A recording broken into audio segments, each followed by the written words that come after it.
Kita mau energinya yang di sekitar Fermi level, nah, itu energi terendahnya. Nah, energi terendah yang paling relevan dengan apa yang mau kita lihat itu yang menyederhanakan semuanya. Itu salah satu esensi dari quantum field theory juga. Makanya kamu tadi bilang kalau ada elektron, many body problem gitu ya, ada elektron, ada proton, 10 pangkat 23 gitu ya. Itu nggak kita hitung semua, satu-satu interaksinya dengan Schrodinger equation gitu, nggak akan bisa. Komputer manapun nggak akan bisa ngitung itu gitu. Nah, itu makanya mengambil esensi dari itu semua, itu biasanya ada hubungannya dengan melakukan teknik-teknik yang metode-metodologi yang sering dipakai di quantum field theory gitu. Itu salah satu esensinya. Jadi intinya mencari apa sih low lying energy gitu ya dari suatu sistem, kemudian gimana cara menjelaskannya dengan sederhana hanya dalam satu equation misalnya gitu. Nah, itu salah satu spirit dari quantum field theory. Itu lagi lanjut. Baik, Pak. Terima kasih tambahnya Pak Eski. Di sini saya melanjutkan untuk subbab yang 02. Di sini apa itu medan? Di sini ada suatu ilustrasi di figur 1, gambar 1. Jadi kita akan menganggap medan itu sebuah alat ataupun di sini dikatakan mesin yang mengambil posisi dalam ruang dan waktu dan akan menghasilkan objek. Objek ini yang mewakili amplitude sesuatu yang ada pada titik itu. Nah, amplitude ini bisa berupa apa saja? Bisa berupa skalar, vektor, kemudian bilangan kompleks, binor, ataupun tensor. Nah, dari konsep ini kita eh, mendapatkan sesuatu yang tidak terlihat. Nah, sesuatu yang tidak terlihat ini adalah ruang dan waktu.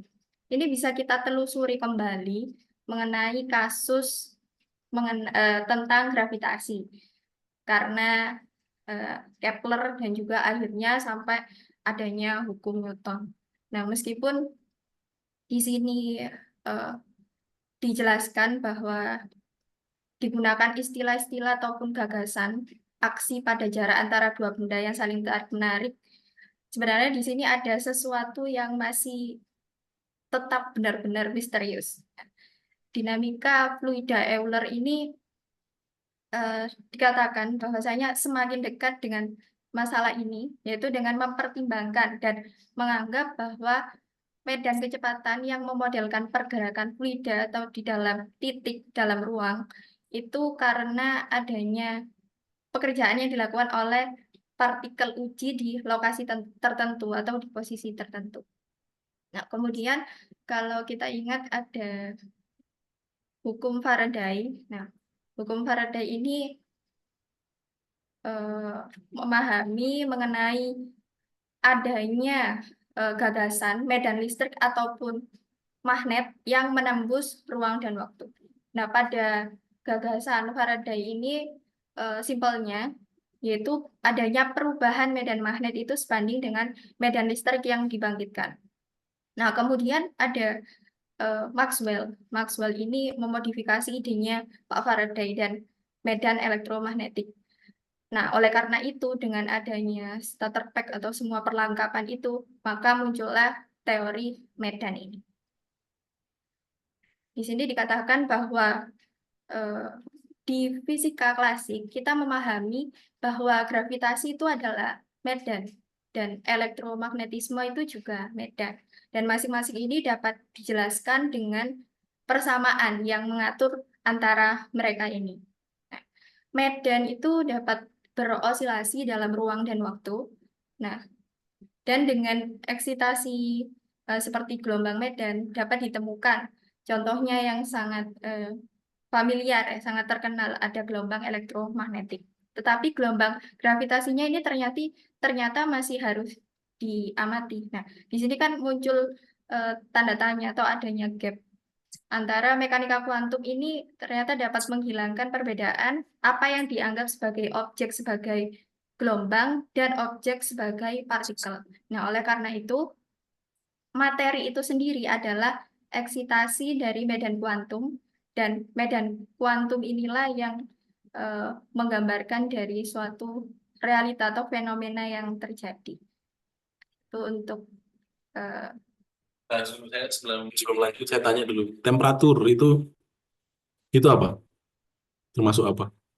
Temperatur termasuk Yang lainnya yang boleh jawab, boleh Anissa boleh jawab. Medan Medan skalar. skalar. Dengan skalar, benar ya. Jadi kamu punya temperatur dalam satu ruangan itu, titik-titik itu beda temperaturnya bisa jadi. Nah itu medan skalar. Kemudian electric field, magnetic field itu apa? medan vektor. Medan vektor. Magnetisasi itu medan vektor. Jadi kalau kamu adalah seorang computational scientist, gitu ya, computational scientist, datanya, ya, isi datanya itu ada 6 biasanya kalau kalau mengkomputasikan medan vektor. 6 itu apa? 6 itu posisinya dulu, X, Y, Z. Itu 3 dimensi ya, X, Y, Z. Kemudian, kalau dia medan vektor, berarti vektornya ada komponennya. Jadi setiap komponen itu skalar baru gitu ya. Nah, baru itu ada MX, MY, MZ. Jadi ada 6. Belum kalau dia bergantung pada waktu gitu ya. Jadi ada 7 data butuh kalian untuk mengkomputasikan medan vektor satu gitu. Nah, ternyata di sini isinya nggak cuman skalar sama vektor gitu. Ada spinor. Apa itu spinor? Spinor itu ya sebenarnya ujung-ujungnya sama nanti kayak kayak vektor tapi isinya 2 gitu. Spinor. Ada juga tensor. Apa contoh tensor? Medan tensor apa? Belum kebayang ya. Nanti ada gitu ya. Nanti medan listrik sama medan magnet itu bakal digabung menjadi tensor dalam suatu yang namanya kovarian gitu ya. Lorentz kovarian. Oke, lanjut. Baik, Bapak. Nah, kemudian yang ketiga, untuk siapa buku ini? Secara ringkasnya, simpelnya ya, buku ini ditujukan kepada semua orang, baik ya di sini dikatakan juga amatir yang tertarik. Nah, setidaknya yang berniat membaca buku ini sudah memahami mekanika kuantum non-relativistik, relativitas khusus, dan transformasi Fourier. Seperti itu, Pak. Jadi Oke, untuk stop. semua Kalian udah paham? Kalian udah ambil kuliah nggak mekanika kuantum? sudah, Sudah ya? sudah. Satu Sudah dan selesai ya? berat. Mekanika Sudah kuantum sudah ya? Belajar apa di mekanika kuantum? belajar. Sampai mana bab Sampai terakhirnya mana lah? sih? Iya. Bab terakhirnya sampai mana sih? Sampai spin, Sampai Bapak. spin, Bapak. Spin, oke. Udah cukup lah, lumayan. Pokoknya udah sampai osilator harmonik udah cukup. Terus terus Fourier transform, ngerti kan Fourier transform kan? Relativitas khusus paling belum ya? Nggak ada kuliahnya ya? Betul, Bapak. Betul, Bapak. Kalau Yang yang ada fisika yang khusus masuk di umum-umum. fisika modern. Hmm. Jadi justru yang mereka dapatkan paling awal adalah ya si relativitas khusus ini di fisika modern soalnya. Tapi kalau di Tapi ITB tergantung kayaknya dosennya. mata kuliahnya sendiri kan? Ya kan ya? Ada. Kalau Kalau di di ITB ITB seperti mata kuliah sendiri ya? Ada Pak mata kuliah pilihan di ITB. Iya, oh ITB itu terlalu ini ya, terlalu eksklusif, nggak mau share ke tempat lain. Ya. Bilang sama dosenmu, Pak bikin YouTube share ke tempat lain gitu. Pak Bobi Pak dosennya Pak. Oh, dosennya Pak Bobi ya, Iya, Pak. kolaborator. kalau saya Dan saya jadi baru mau tahu nanya juga kalau ada mata kuliah quantum field theory loh di ITB itu yang ngajar Pak ini, Pak siapa? Pak Pak teori Freddy Pak. Zen. Pak Freddy Zen. Oh, Itu di saya dapat UI pun ada PowerPoint-nya. Saya dapat sebenarnya. PowerPoint-nya. Saya dapat PowerPoint-nya. Di UI pun ada sebenarnya quantum field theory kuliahnya. Cuma approach-nya itu lebih ke approach bukan condensed matter kan. Kalau nggak salah dosennya Pak Terry Mart ya. Oh, Gitu. iya. Jadi Pak approach-nya Very lebih Smart. kepada fisika partikel, fisika nuklir gitu. Saya jadi penasaran kalau di ITB tadi Arkan sempat bilang kuliah special relativity sendiri 2 SKS gitu ya. Isinya sampai mana? Apakah sampai sebelumnya general relativity atau cuma membahas Griffith bab terakhir tapi 2 SKS gitu. Griffith electrodynamic eh, bab terakhir itu kan. kebetulan saya nggak ambil sih Pak yang SR, Eh, tapi saya pernah diceritain teman saya itu kan berhubung yang ngajar juga Pak Bobi ya Pak. Jadi materinya lumayan ngacak gitu Pak. Tiba-tiba bahas yang Morin bab belakang-belakang, tiba-tiba bahas yang Griffith bab belakang gitu. Oh, I see. Ya, ya, Tapi ya. kalau saya sih relevannya ini ya, special relativity-nya langsung gini. Menurut saya langsung quantum field theory, jadi Dirac equation, kemudian dapat dari field dan seterusnya. Tapi ya udahlah baca buku ini aja kalian belajar special relativity. Iya. Yang penting persamaan satu itu kalian nggak asing kan? Ngerti Saya kan tanya persamaan dulu satu? sama Rofi, Adifa, sama Anissa, waktu fisika modern kalian diajar dengan proper nggak?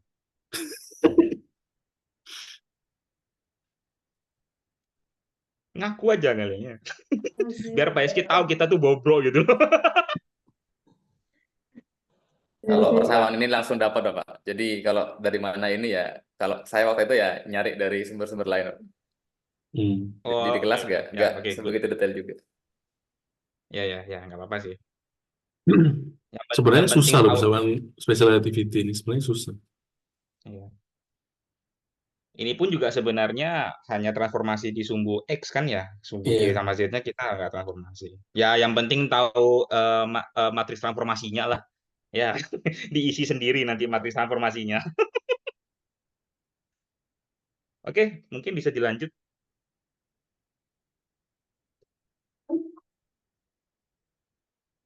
Baik. Nah, sekarang Adifa, ayo. apa Bapak? Ayo, jangan bengong, Ya. Adifa. Lanjut. Lanjut, Pak, lanjut. Oke, yang 0.4 mengenai relativitas khusus.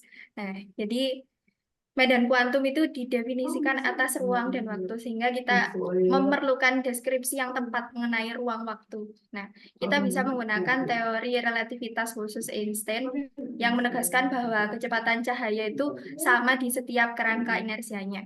Jadi misal ada dua kerangka acuan. Di sini disebutkan ada S dan juga S bar, yang mana bergerak relatif terhadap kerangka acuan S dengan kecepatan V sepanjang sumbu X. Nah, ini adalah bentuk dari transformasi Lorentz-nya. Ada T waktu X, Y, Z merupakan posisinya, di mana gamanya bernilai 1 min beta kuadrat, pangkat min setengah, dan beta sama dengan V per Z. Nah, di sini kecepatan cahayanya menetapkan skala yang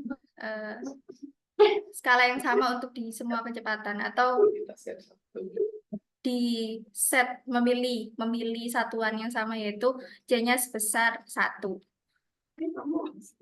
Di sini Iya. ada Balik yang supaya ingat dulu postulat oh, relativitas khusus ya. Kenapa kok Einstein bilang kecepatan cahaya itu harus sama di mana-mana? Idenya dari siapa itu? idenya Dari Maxwell. Oh benar ya, sip. Jadi C itu kan rumusnya, saya nggak bisa ini. C seperakar mu 0 epsilon 0 itu. Nah itu harus sama gitu. Karena itu hanya ditentukan oleh materialnya itu ada apa di situ. Kalau dia vakum ya harus sama semua.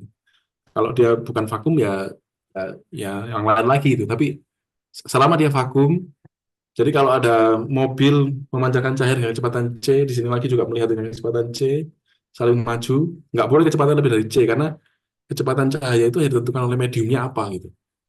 Nggak ditentukan oleh pergerakan yang membawa mobil. Itu makanya standarnya itu. Itu harus tahu kalian. Oke lanjut aja. Oke, Pak. Nah, kemudian di sini ada yang di bold, ada kovarian. Mengenai kovarian, yaitu jika ia berubah, maka di sini sebenarnya terjadi transformasi koordinat. Nah, kalau yang saya pahami di sini ada perumpamaan, misal ada suatu vektor. Nah, vektornya di sini ada 2 komponen. Sini pakai permisalan harga ikan dan juga harga roti di setiap komponennya. Nah, jika kita mendekati kasir supermarket dengan troli sebesar 45 derajat ke arah vertikal, maka kita akan segera menemukan bahwa harga belanja di sini tidak akan berubah dengan tepat. Nah, apa yang bisa disimpulkan di sini, yang saya ambil atau yang saya pahami di sini adanya kuantitas. Nah, kuantitas kovarian Lorentz. Adapun kelompok Lorentz di sini mencakup Lorentz relativitas khusus. Di sini kita mengharuskan untuk Oh, menulis. tunggu. Iya, Sebentar. Pak. Jangan terjemahkan Lorentz Group dari Oh, kelompok-kelompok ya Lorentz ya, baik. tapi Lorentz Group aja. Oke, Karena ada Lorentz group. istilah, ada grup teori itu. Nanti kamu akan belajar apa itu grup teori, tapi pelan-pelan. Grup teori Baik, itu Pak. intinya ada beberapa anggota itu bisa transform. Nah, transformasi anggota itu akhirnya muter nanti. Nah, harus muter ya. Jadi A ditransformasi jadi B transformasi jadi C transformasi balik lagi jadi A, harus ada gitu. Nah, itu namanya grup. Itu Grup grup. Lorentz. Saya jadi ingat grup teori untuk ini, untuk biasanya dipakai untuk itu ya, simetri kristal ya. Ya, Itu simetri di mana makanya sih belajar? itu Yang bukunya Dresselhaus. FD3MC itu Ya, gitu-gitu. itu bukunya Dresselhaus itu tapi susah. Aku suka pakai buku kimia dulu, punya orang kimia. Karena lagi-lagi di fisika UI juga ada kuliah teori grup namanya. Cuma Hmm, approach-nya ke partikel ke lagi. sana, ke nuklir dan partikel. Karena kan Tapi kalau untuk orang teori emang butuh yang ini. Aku nggak terlalu terlatih yang ini. Aku kalau C3V itu aku ngerti semua. Itu gampang itu. Tapi ya time reversal symmetry, kemudian apa lagi ini? Di sini nanti ada simetri-simetri macam-macam lah ya. Itu harus ngerti kita juga. Apa? Elektron particle hole symmetry, parity symmetry gitu-gitu. Nanti eh, balik lagi itu tadi tentang covariance, saya nggak baca tentang shopping factor tadi, saya nggak lihat. Tapi covariance itu pada intinya itu masuk akal sebenarnya ini. Kamu ada fenomena fisika, misalnya. Fenomena fisikanya apa? Gunung meletus gitu ya. Atau apa aja lah fenomena fisika. Itu kalau kamu amati dia itu harus kovarian fenomena fisika itu. Artinya apa? Dia tidak boleh bergantung pada koordinat. Kamu ubah koordinatnya harus terjadi gunung meletus di situ gitu. Kayak gitu maksudnya. Itu namanya kovarian. Jadi sesuatu fenomena itu tidak boleh koordinat dependent. Nah, itu artinya kovarian. Kalau itu terjadi dimanapun koordinatnya, kan koordinat bisa digeser-geser, bisa lari, bisa jalan, dan seterusnya, itu harus tetap terjadi. Gitu ya. Itu. Nah, itu contohnya tuh skalar. Skalar, itu kalau temperatur gitu ya, temperatur sini, nah, itu diamati oleh pengamat, itu harus Lorentz invariant.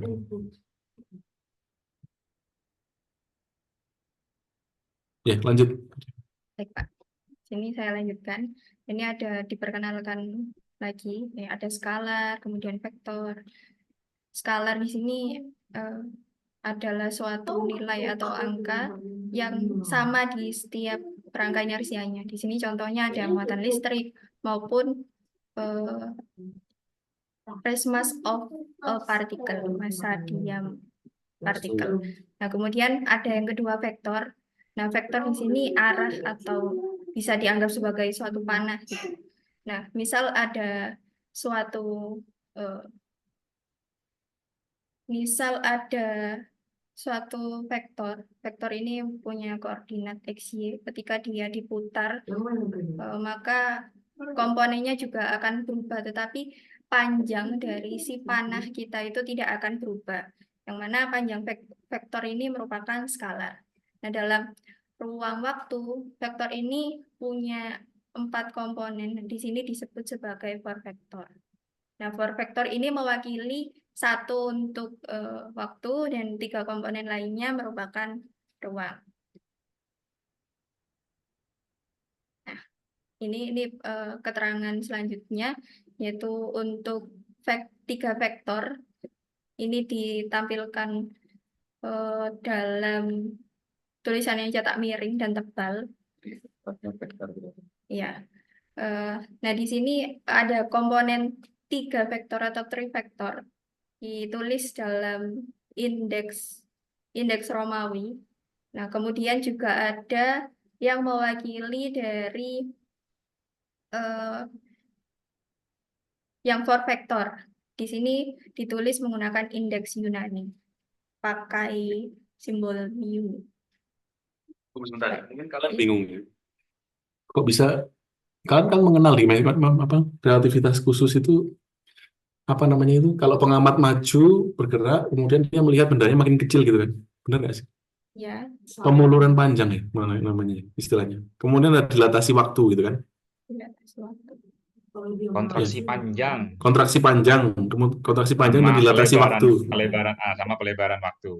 Nah, itu menurut kalian kan kok bisa ini kan vektor nih, vektor harusnya kan panjangnya sama gitu. Tapi kok berubah gitu. Ternyata yang vektor itu bukan space-nya gitu, tapi space time. Itu makanya itu jadi satu hal gitu, dilatasi panjang dan pemuluh apa tadi kontraksi Kontraksi panjang dan dilatasi panjang. waktu itu satu hal gitu. Jadi di space dia shrink tapi di time dia expand gitu. Jadi panjang space time-nya tetap gitu. Kebayang nggak? Nah, itu lebih jelas nanti di persamaan 5 gitu ya. Panjang space time-nya itu jadi for vektor ada komponennya ada 4, ada waktu dan juga panjang. Yang satu memanjang, yang satunya mengecil. Jadi ujung-ujungnya magnitudo vektornya semua sama gitu. Itu saya juga baru kepikiran tadi waktu Arifah ngomong itu sih kayaknya. Oke. Mungkin bisa lebih jelas kalau pakai diagram Minkowski ya Pak Eski ya. Diagram Iya. Minkowski 4 dimensi tapi wah, repot juga sih gambarnya. Tapi matematikanya lebih jelas sih kayaknya ini. Harusnya bisa. Mhm. Itu nanti komponennya itu T kuadrat, X kuadrat, Y kuadrat, Z kuadrat. Atau disebut distance itu ya. S kuadrat itu harusnya sama gitu. By the way, kalian kan nggak lupa kan urutannya. Kalau kita punya four vector, urutannya biasanya orang bilang komponen keberapa itu berarti kalian tahu kan. Misalkan mulainya dari 0 loh ya. Nol. Iya. Jadi komponen ke 0 itu waktu 1, 2, 3 itu ya kalau di X. Cartesian berarti X, Y, dan Z. Gitu.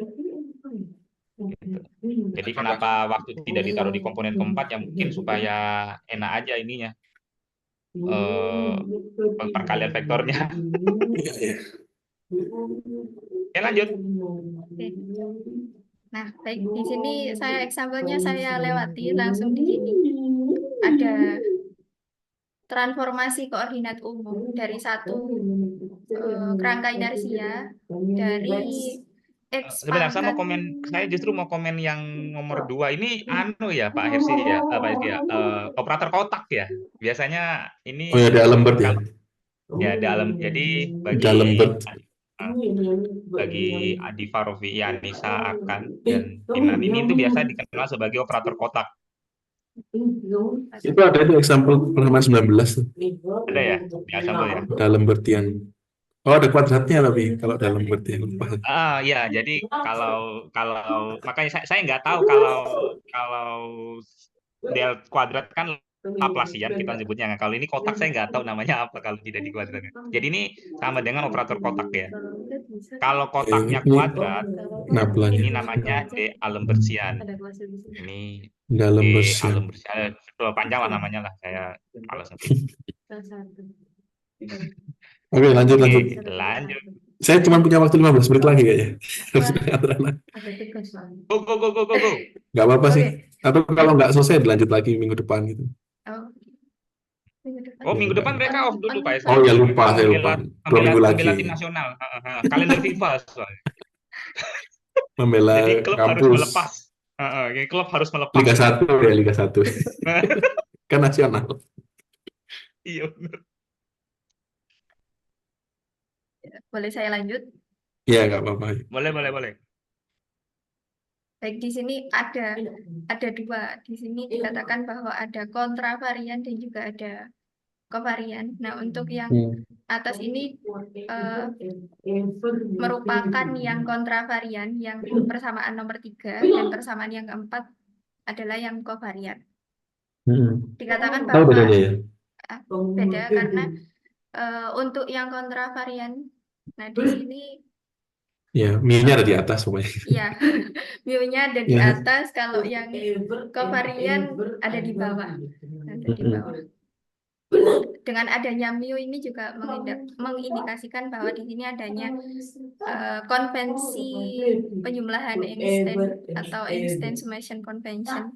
Nah, di sini berarti Itu lihat ini tidak aja. perlu sigma lagi. Jadi sudah menandakan bahwa ya ini suatu penyumlahan ulang. Ya, pokoknya ininya ya.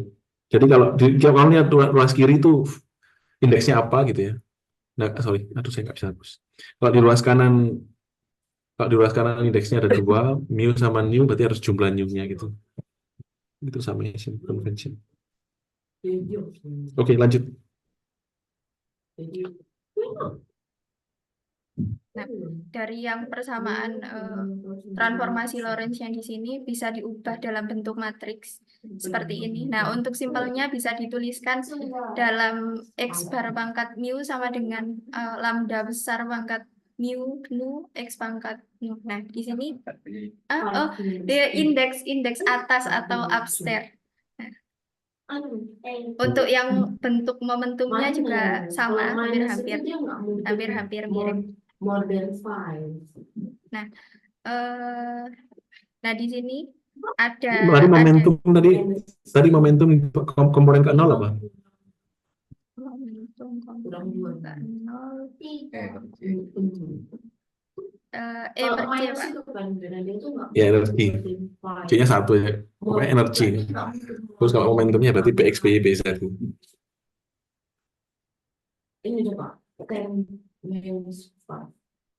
Nah, di sini ada juga inner product dari vektor A dot B di Oh, sini. sebentar. Jadi ada apa tadi? Kalau selain apa? Kontraksi panjang, dilatasi waktu, satu lagi apa? Masanya jadi besar kan? Kalau dia bergerak. Masanya Ya, ada masa bergerak kan juga. Selain masa diam kan ada masa bergerak. Jadi masanya makin besar kan? ya. Nah, itu dari sini juga, dari P itu, dari persamaan Lorentz ya. Ya, transformasi Lorentz ya. Persamaan 7. Karena dia momentum tadi. Itu masanya ada di bagian energi momentum itu. Itu kalau kalian kerjakan ada masanya membesar gitu. Baik, Pak. Ya intinya tadi kalau kalian kerjakan transformasi Lorentz itu ketemu semua fenomena yang aneh-aneh tadi itu, gitu ya. Intinya itu aja. Terus? Nah, terus di sini langsung ada inner product dari vektor A dot B. Di sini A indeks upstairs-nya 0, B-nya juga 0, main A dot B. Di sini mengindikasikan untuk yang depannya adalah waktu dan yang A dot B itu adalah ruang. Nah, juga bisa Nah, ini ditulis sama dalam 13. juga ditulis di seperti persamaan nomor 12 yang mana G, mu, nu itu adalah metrik tensornya. Nah ini arkan ya. Kita biasanya kan lihatnya -1 ya di sini ya. Iya, Pak. Yang lainnya plus ya. Biasanya itu yang kita kerjakan. Tapi ini bukunya lain ya. Tapi intinya kalau satu Oh, baik, Pak. Jawab, Pak. saya nggak bisa hilang. Nah, ya betul. Oke lanjut.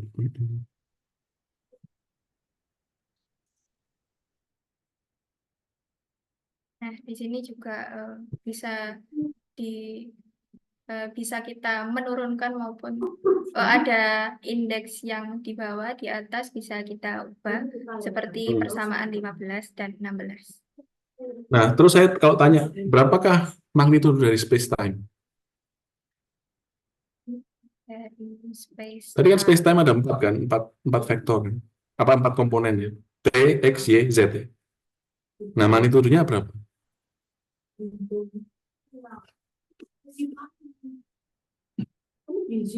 Kebayang nggak pertanyaan saya? Nggak bingung. saya kebayang tapi bingung menjawabnya. Jadi kan kamu punya apa T ya kan? T, X, Y, Z ya kan? Ini yang kita sebut sebagai 4 vektor, katakanlah X mu gitu kan. Nah, ini upstairs atau downstairs? Upstairs ya, X mu gitu ya. Magnitudo itu adalah akar dari X mu dot produknya dari X nu gitu. X mu juga. Gitu. Nah, karena dia itu ada dot ya, dot produk kan. Jadi dot produk kan satu atas satu bawah kan gitu kan. Benar nggak? Ya, jadi satu atas satu bawah itu dot produk. Nah, ini berarti kamu jumlah gitu ya. Kamu jumlah. Nah, kalau kamu jumlah berarti kan ada X mu-nya tadi harus dikonvert, salah satu harus dikonvert dari turunkan gitu. Jadi ada G mu nu atau G mu mu sebenarnya ya.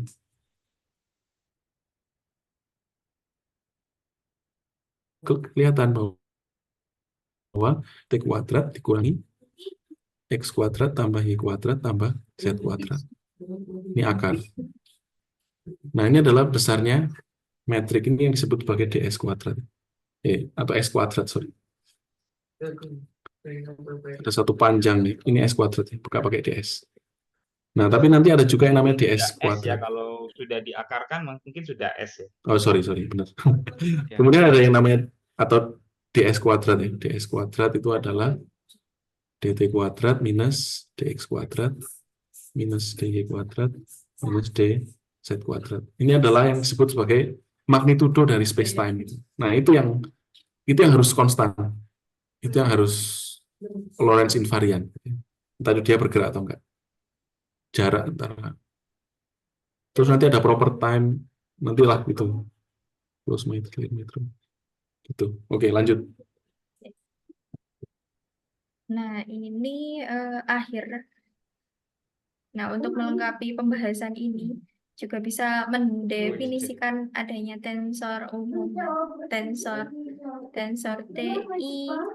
TI aksen L Oke, aksen. Anissa. Ya. Sampai ketemu hari Jumat ya. Kalau bisa, kamu kasih tahu aku jadwalmu kayak gimana ya. Anissa hari Jumat harusnya libur. Anissa Oh, belum libur ya? ya? Nggak Udah ada. libur. Oke, sip. Benar. Ya udah, nanti saya kasih tahu deh kalau gitu Udah libur. jadwalnya. Nis. Oh iya. Terima kasih Pak, izin dan baik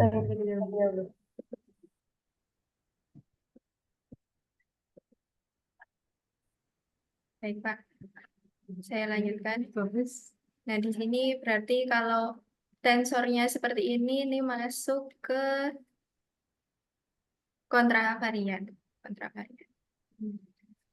Nah, kemudian saya lanjut untuk yang kelima, 0.5, ada transformasi Fourier. Nah, kita akan Oh, sebentar. Tadi ya, oh, iya. ya, Pak. Ada atas, ada bawah kan? Agak atas. Ada bagian atas, ada bagian bawah gitu. Oh iya, ini. Ya, jadi nyampur-nyampur lah itu intinya gitu. Jadi secara general bisa ditulis kayak gitu. Udah lanjut aja nggak apa-apa, nggak terlalu penting saya bilang apa. Tapi itu maksud saya. Baik, Pak. Kemudian yang 0.5 transformasi Fourier. Kita akan terus 0.5 Fourier transform. Oh ya, maaf Pak. Fourier transform. Iya, sama ya Pak, transformasi Fourier. Nah, kita akan terus menerus. Nah. Di skip aja nggak apa-apa. Ngerti kan semua transformasi Fourier kayak Oh, gitu kan? di skip ya Pak. Ya sudah. Saya Iya. langsung Yang penting ke yang satu pangkatnya negatif, yang satu pangkatnya positif ya. Oh, yang paling penting itu persamaan 29 tuh. 29 tuh. Definisi dari delta function itu kamu bisa trace back ya. Definisinya dari situ. Bahwa integral dari delta function itu harus 1. Nah, terus kamu definisikan Fourier transformnya. Itu adalah kayak gitu. Yang menghasilkan 1. Dan itu udahlah, ngerti pokoknya ya. Gitu. Baik, yang terakhir berarti 0.5. Karena itu nanti sering dipakai. Oh, iya Pak. Ini elektromagnetisme. Ada persamaan Maxwell dalam satuan internasional. Ada 4 ya, seperti pada layar ini. Dan juga ada bentuk lainnya yang sering digunakan, dipakai di buku ini, yaitu heavy side lines. Nah, ini jujur saya baru tahu Bapak. Jadi mungkin penjelasannya bisa minta Oh ya, tambahi oke. Pak Heski gitu. Ya, persamaan intinya CGS itu dia melihat ya bandingkan persamaan 30 sama 32 ya. Intinya dia tuh nggak mau dalam persamaan itu ada epsilon 0. Epsilon 0 min 0 itu dia nggak mau. Ya. Maka itu diganti dengan C. Nah, kalau yang orang teori malah nggak mau lagi ada C gitu. Jadi C dianggap 1. Jadi udah itu aja intinya. Jadi gimana caranya di-convert supaya E sama B itu sebanding. Jadi E itu punya dimensi yang sama dengan B, itu aja. Oh, Itu jadi kalau orang teori. itu alasannya yang C-nya sama dengan 1 ya Pak? Ya, Jadi bukan alasannya C sama dengan 1. Jadi orang teori suka pakai C sama dengan 1 sehingga jadi 32. Persamaan 32. Iya. Jadi logikanya jangan kebalik ya. Jadi karena biasanya ini mereka itu menghindari menulis C sama habar ya. Pokoknya C sama habar itu mereka menghindari nulis everywhere. Jadi makanya di set sampai dengan 1. Kalau Tapi saya secara teori lah, saya lebih senang keep H bar sama C ya. sama C ya. Dan saya lebih sering secara jujur saya lebih sering kalau dalam teori saya lebih sering pakai 32 daripada 30 em. Nanti kalau kamu menggunakan apa, elektron photon interaction gitu ya, itu lebih sering pakai yang CGS ini, Gaussian Heaviside Lorentz ini, Ya biasanya CGS 32 memang. daripada yang Di bukunya 30. Dresselhaus juga pakainya CGS. Dulu saya pusing ya pakai pakai punya siapa ya? Jackson ya kayaknya. Jackson tuh mulai CGS saya nggak mau baca gitu ya. Tapi akhirnya saya mengapresiasi setelah bosku ngerjain pakai CGS, saya lebih lebih bagus kayak pakai CGS. Ya intinya itu aja sih. Udah. Udah ya ini ya. Sudah Gitu ya, aja. Pak. Iya. Kirain ada bagian yang kovarian mana ya? Aku salah baca kayak. Ada yang bagian F vektor F yang bagian B mana ya? Saya baca kecepatan berarti. Ya udahlah. Oke, kalau gitu siap sampai ketemu lain waktu berikutnya siapa yang presentasi?